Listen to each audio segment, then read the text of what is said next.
just, if somebody was good, they were good. If you're bad, then so be it. There was no law whatsoever. So the Prophet Muhammad sallallahu alaihi wasallam, he grew up seeing all this madness, but he never took part in any of it.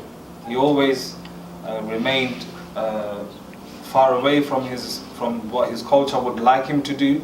So because of that, he was given some attributes. People would call him the truth as-Sadiq, al-Amin.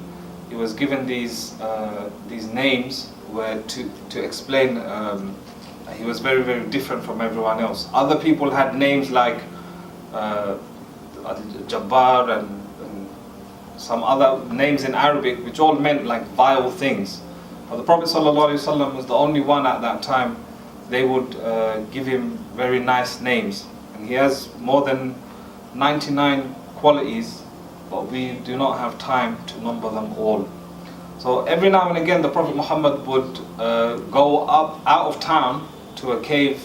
The cave's name is Hira, and he would just go there to meditate. You know, he would feel really, really bad at what was happening. That everyone's getting drunk every other day, and you know, we know what happens when you've lost the plot, and so he couldn't tolerate that. So he would move far away, and he would go for a few days at a time. He would take his provisions with him, and he would. So the reason why I mentioned this is because it has some relevance in a few minutes. And yeah, so here's some of them that the Prophet, his values, his ethics, his morals, his etiquettes, all of that was supreme compared to everyone else at that time.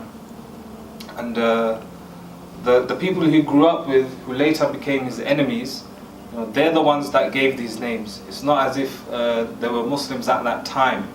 So the Prophet Muhammad ﷺ in the beginning would follow the religion of Abraham, who was a respected prophet in all the religions.